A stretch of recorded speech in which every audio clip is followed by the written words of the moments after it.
What up, Bulls Nation? We've got live CHGO Bulls pregame coming up right around the corner. The Bulls trying to get to 4-0 on the season tonight and remain one of the few NBA's unbeaten teams. In order to do so, they will have to beat a couple of familiar faces, Zach LaVine, DeMar DeRozan, Dougie McBuckets. He's back! And the Sacramento Kings are in town. We'll preview it next.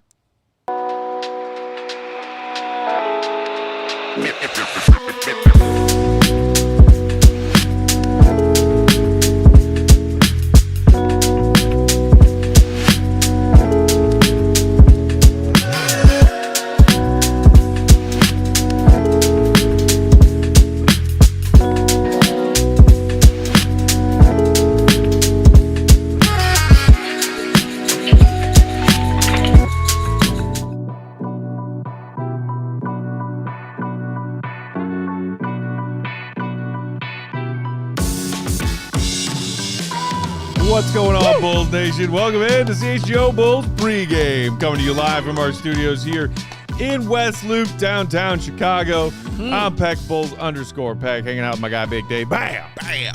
BAWL Sports and our guy Joey C. Return of McBuckets. King in them controls. Make sure you're also following along with our guy Willie Go Gottlieb, Will_Gottlieb, for all of his in-game updates. He is at the UC for this one. Yeah. We'll talk to him in post-game. Big Dave. Yeah! Bulls. Yeah! Versus Bulls West. Yeah! A.K.A. Kongs of Sacramento Town. 4-0, trying to get there. 4-0. How about that? Trying to get there. Before I get into it, I want to send a big shout out to my man Sam, who I met yesterday at the Hogan Johns show that they did. Shout out to Sam. Shout out to Sam. Sam said he has been a big fan of ours, Matt, since Bulls Outsiders. Hey. He has been rolling with us, and I promised him a shout out, so here it is, sir. Thank you for enjoying what we've been doing for as long as you have. Come hang out with us one day, sir, at one of these watch parties. It'd be good to see you. Appreciate you, Sam. CHGO Bulls pregame, by the way, presented by Michelob Ultra and Bet365. The delicious taste of victory deserves something equally superior. Cheer on your team with Michelob Ultra and download the Bet365 app. Use promo code CHGO365 when you sign up. Whatever the moment, it's never ordinary at Bet365. I got a fresh dose of Bet365 pregame picks coming up a little bit later. But in the meantime, big reunion night at the UC, Dave. Huge. Madhouse should be bumping tonight. Saw DeMar DeRozan and Zach LaVine making their entrances to their familiar old stomping grounds. And this is the first time since the trade mid-season last year, a few days before that mid-season trade deadline, that Zach LaVine will be back in this building wearing not a Bulls jersey. It's weird. It is. Because the Kings had already played their away game in Chicago before that trade went down. Yes, they did. I mean, it will be the retackery of one Zachary, attackery. And I can't wait to watch Zachary on the television and see how he does Zachary. Are you going to eat your factackery? Your factackery and sip of my Michelob Ultrackery. Oh, baby, it's going down. Oh, I am very excited to see him. I mean, we've always liked Zach LaVine, man. We've sat in these chairs and defended Zach LaVine many nights and days, and have been critical of him many nights and days. Yeah. But the overall thing that we both agreed about Zach was he's damn good, and he was fun to watch. And when he gets rolling, just how smooth he looks and how easy basketball looks to him when he gets rolling and in one of those zones that he's in. He's just one of the most fun players to watch when he gets to that level. You're seeing it now in these first 3 games with Sacramento, just how much fun it is to watch Zach LaVine and have him on your team, man. So I'm excited to, watch him. Excited to watch DeMar as well, man. But it's, for me, it's more about Zach tonight, and giving him his praise and his love and his flowers, man. Believer in the chat saying, I hope they give both DeMar and Zach a standing ovation. They deserve it. Meanwhile, Trick Daddy Deck saying, hoping for minimal attackery from Zachary tonight. Please don't do it to us, Flight 8. Our guy Daddy Fish saying this is going to look weird. It certainly will. To see LaVine out there on that court wearing a Kings jersey instead of a Bulls jersey. It'll be odd. I'm sure that the Bulls will put together something nice for Zach and maybe also including DeMar in that, although, of course, DeMar already had his Bulls homecoming last season because he was with the Kings from jump last year. Yes, he was. Speaking of which, before we dive into what Zach has been cooking up this season, I felt like it would be good to just do a refresher because we haven't, as Bulls fans, been keyed into everything the Kings have been doing through the offseason and get a look at what the Bulls are up against tonight. No, in addition to, hey, they have a couple of our old guys. So quick little recap of what happened. Obviously, last season the Kongs ended their season just like the Bulls did. They lost the 9-10 play-in tournament game after a 40-42 season. I mean, talk about a copycat league. The Bulls did the same thing with 39-43. They did, but in the East. They did. The Kings then fired their general manager, Monty McNair, after the play-in tournament loss. Hey, weren't we just talking about this with the Atlanta Hawks on Monday night? Imagine that. The play-in isn't good enough? For some people, it is not good enough, Joe. Imagine. Back to you. Can't fathom. 3-0. And McNair was replaced by Scott Perry, the new GM, and another familiar face and name, Bulls legend B.J. Armstrong, member of the first three-peat team, also made himself an all-star nod in the middle, in between GOAT was gone playing baseball years, is now the Kings' assistant general manager, one-time agent, including Derrick Rose's agent. So a lot of familiar faces with what's been going on in Sacramento recently. They re-signed their rook, Keegan Murray, just like a couple weeks ago to his rookie extension, 5 years, $140 million. Unfortunately for them, he suffered an injury during one of their preseason games and will not be available tonight. Big blow. UCL tear in his thumb. Ooh. He is out and will be reevaluated in 4 to 6 weeks. Oh, that's Speaking of things that sound familiar to Bulls fans. Man. Then, after all of that and their season ended the way it did, they got Murray signed. They also brought in Drew Eubanks, Dennis Schroeder, and kind of at the midnight hour, Russell Westbrook in free agency. They also acquired Dario Saric via trade. They drafted Nick Clifford with the 24th overall pick. Like Nick Clifford. When you're talking Kings departures, not a whole lot to be missing about. Mason Jones and Trey Lyles are both now playing overseas. Jake LaRavia left in free agency. No! Jonas Valanciunas left via trade. So plenty of familiar faces. That is the Kings offseason. Dave, what do you make of a Kings team that, people joke about them being Bulls West, are re-signing up with this DeMar, Zach, and Domantas Sabonis, their trio of stars coming into the season? I mean, I don't want to say they kind of had to because they didn't. They could have easily just tore it all down and done it that way. But they were like, we brought Sabonis in here to try to win, right? So why not give it one more kind of go with these guys we made this trade for and see how it works? And, I forgot, we don't have a point guard. We're going to need one of those. Schroeder, you doing something? All right, cool. Oh, he's not one of those kind of facilitators like that? Well, nobody in the world wants Russell Westbrook for some weird reason. I don't understand that. That is crazy on a personal note. Like, that's Russell Westbrook, for God's sakes. But he's going to join. That makes it more interesting, though, for me to watch the Sacramento Kings. They've always been, like, my second or third favorite team to watch.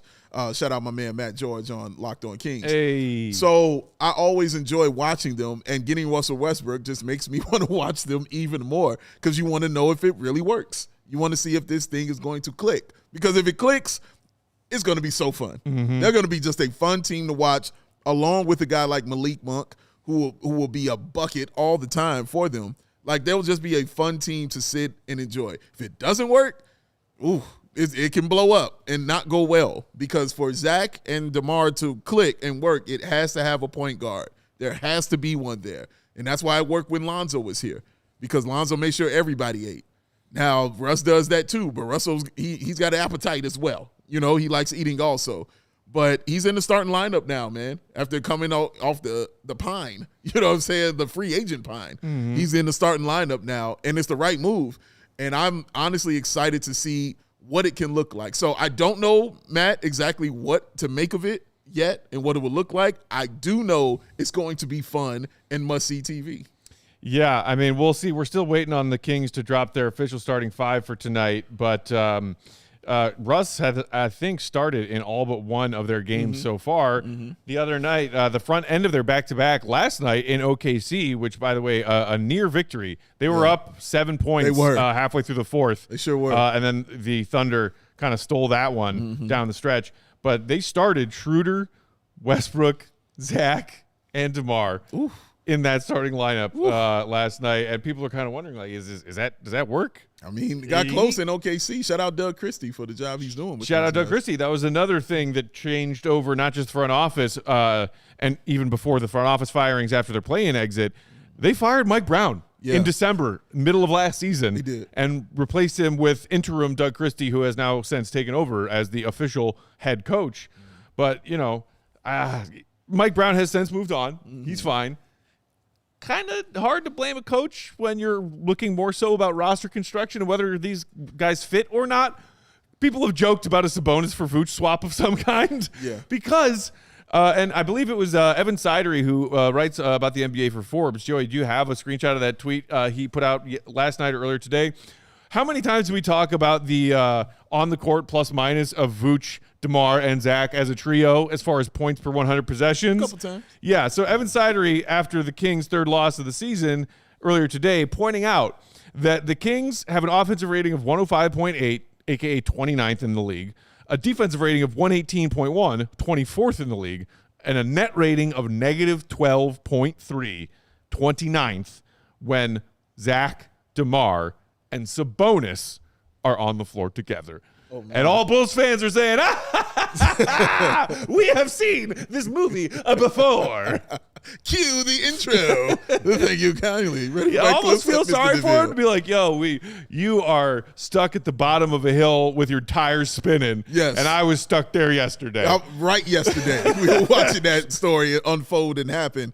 Yeah, like, I don't know. Like, I don't know what to make of that. Like, you're like, you've seen it happen before, and you're like, well, it just might work for us. You know, it doesn't work for them, but it just might work for us. Shout out to Resident Development. Correct. It's on paper, it's supposed to look good, right? Like, these are 3 all-stars, man.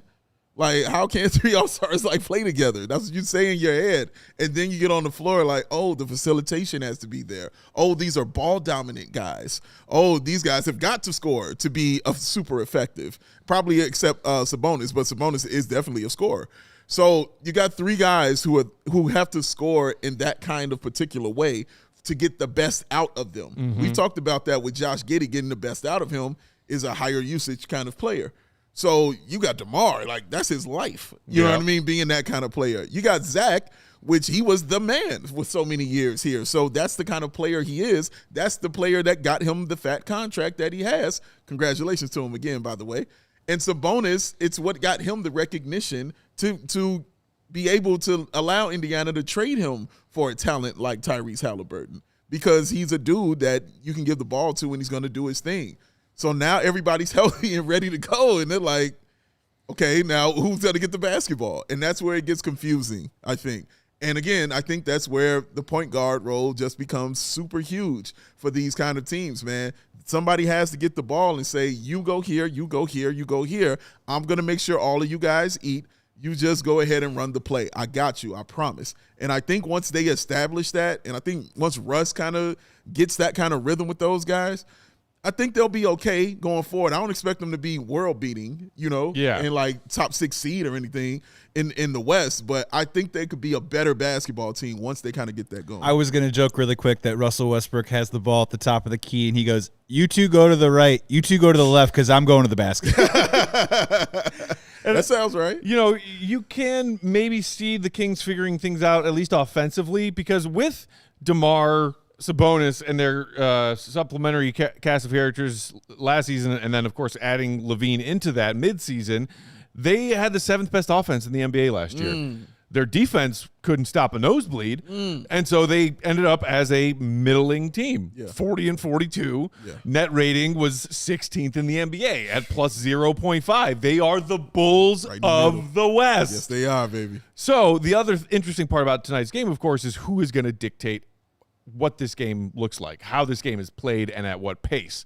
Because you might anticipate, especially with DeMar being heavily involved, the Kings were a bottom 10 team in pace offensively last season, 98.2 possessions per 100, per 48. The Bulls, we all know what their offensive goal is, and it's carrying over the pace of last season's team. into this season. Is this going to be, a marathon? Is this going to be wind sprints up and down the full 94 feet? Yeah. Also, keep in mind, Kings played last night in OKC. Late night flight, second night of a back-to-back. Could be some tired legs. If the Bulls run, that will put them in best position to win this game. Without a doubt, this is where the Bulls can impose their will by using their depth. And so it's not just going to be the starting five that you're talking about running. I know that's not what you just mean. Yeah. But it's going to be the entire team out there, like the rest of that bench, man, because who have been the stars for this team, for the Chicago Bulls.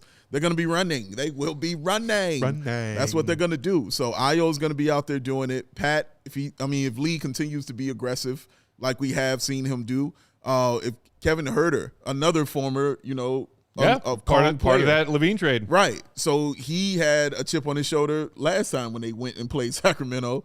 I think the chip remains, when he plays them tonight. So he's going to factor into that as well. We know what Trey Jones can do, and we see what Billy has been doing with the rotation, getting guys in, out quickly, and confusing the opposing team, trying to keep them on their toes and not knowing who's going to be out there to do what. So Bulls have a real serious chance to get this win, man. And this will be the first time where I'm actually expecting them this season to get this victory. Yeah, can I chip in too as well? A quick key when you're talking about playing with pace. Also, I want to see us take care of the defensive glass. We were great on the rebounds the last game. If you want to get into transition, you have to hold it to one and done with a half-court offense.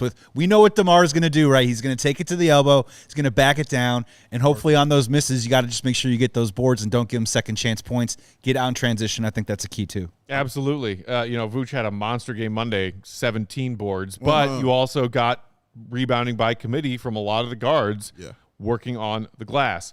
You mentioned Ayo Dosunmu, Dave, has just looked great so far for the Bulls this season in that bench role. Led the team in scoring Monday night off the bench with 21 in what was a very balanced Bulls offensive effort on Monday.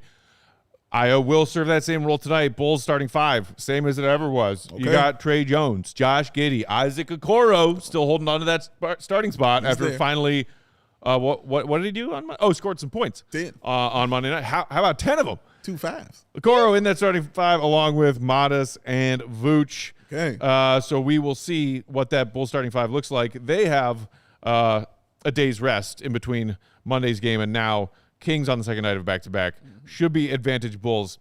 Although, the Kings did lose last night. Thunder, defending champs, tough game to win. Yeah, man. It was close, as I mentioned. They also have losses to the Suns and Lakers. Those were also close contests. Their one win coming against our pal Lauri Markkanen and the Utah Jazz. And that was a close one, too. Zach LaVine maybe held back a little bit last night.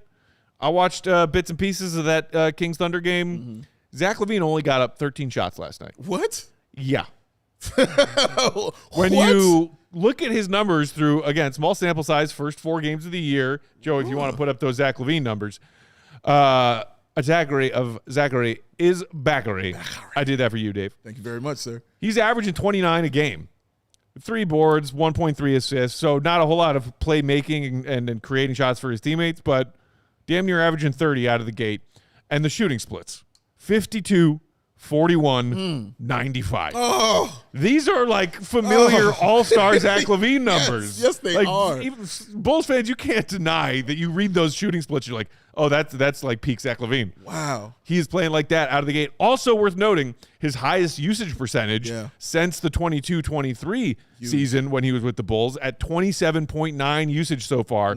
And right now, what would be a career best, a career low, 9.3 turnover percentage. That was always the ugly side of the coin, the burned side of the coin for Bulls fans watching Zach LaVine through all those years of some pretty rough Bulls basketball. That was not all his fault. What was his fault some nights was not taking care of the basketball. He's taking care of the basketball in these first 4 games. Yeah, my favorite stat on there is the assist. Because that's how many assists I want him to be averaging. Dude. Like, I want him scoring. An Antonio Blakeney number of assists. You feel me? You give him 1 just so it looks nicer on the scorecard. Right. Like, oh, he had 2 assists. That's cool. Yeah. Yeah, that's fine. No, bro. Buckets. That's what I want from Zach LaVine. Buckets. I love that his usage is so high. As you mentioned, the turnovers, assist ratio. Like, I love where that is as well. Like, the turnover percentage. I love where that is as well. Like, it's just really, he looks just comfortable, man. Like, he looks like he's closer to home. I believe in Sacramento, he's 45 minutes away from home. Like, he's closer to his house. He's just, he's in a great place, man. He's got his money. And now it's just time to go out there and show everybody just who the hell he is and who he's always kind of been and who we always thought he kind of was. Like this two-time All-Star. And he's doing it in the West now. But he's still that two-time All-Star and still just really damn good at basketball. I mean, even if he does it for a middling Kings team, those are at least All-Star reserve numbers. Yes, absolutely right, man. So BT Robinson in the chat saying LaVine going Cam Thomas mode tonight. Thomas Banks saying LaVine going to put up 45 points, 1 rebound, 0 assists. Exactly. That's our Zach. Exactly. Exactly. The LaVine cuisine will be cooking tonight. Oh, flame on. Kings starting 5 is official, same as last night. You got Schroeder, LaVine, DeMar, Westbrook, and Sabonis. That is your Kings starting 5. So interesting. Keegan Murray, as I mentioned before, out for a while with that UCL tear in his thumb. Their rookie, Neek Clifford, also dealing with a hamstring. He has been ruled out tonight. Keon Ellis was also on the injury report with a shoulder, but he has been given the green light. And things remain the same for the Bulls on the injury front. Kobe White and Zach Collins still out. Josh Giddey popped up on the injury report for Monday night's game with a finger sprain. Yeah. Not even on the injury report for tonight's game. Okay. He played through it on Monday and not on the injury report yesterday or today. So good news there for the Bulls. Just Kobe and Zach still on the injury report. Speaking of Zach going off tonight, it's time for our Bet365 Pregame Picks. Let's do it.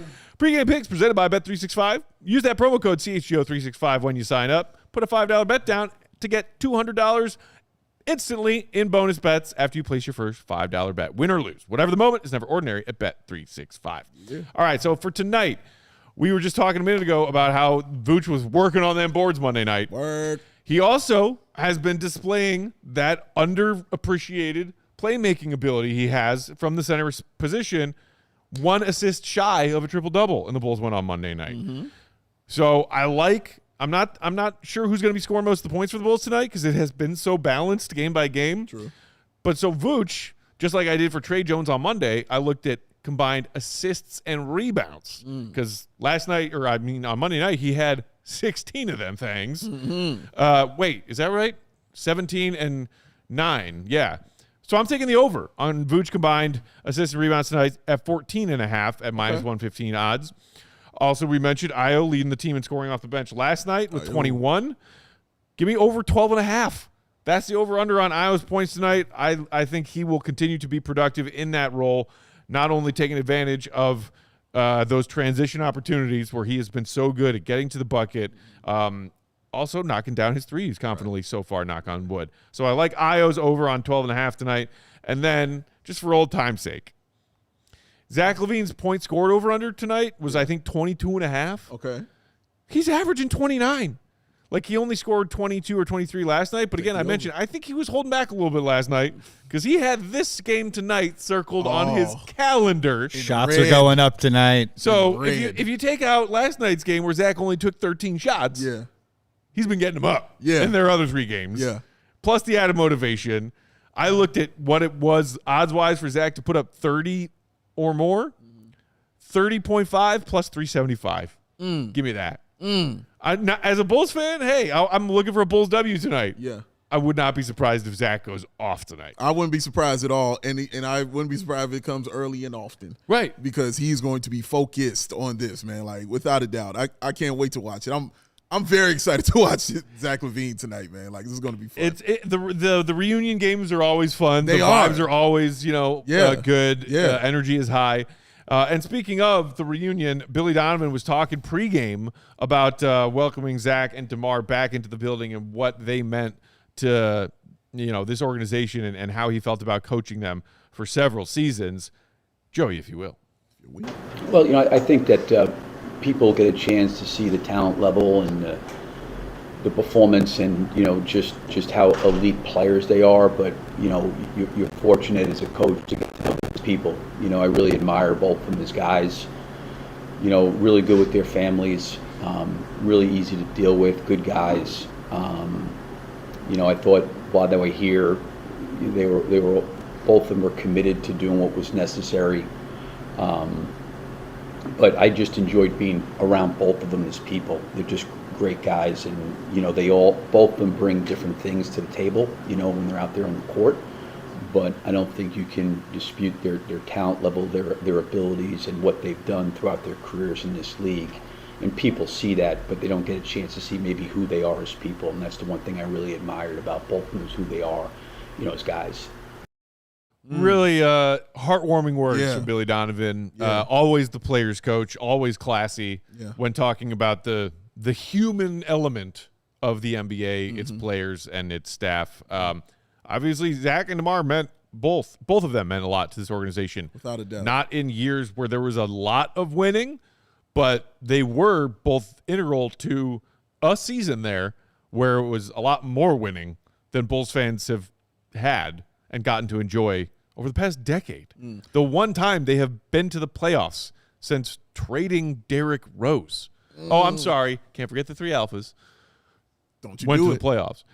Did they go? Yeah, they went. We ain't gonna do but still, like I as a Bulls fan, I have nothing but positive vibes and fond memories when I think about Zach's time and even DeMar DeRozan's time, even though it was shorter than Zach's. Yeah, nothing but fond memories.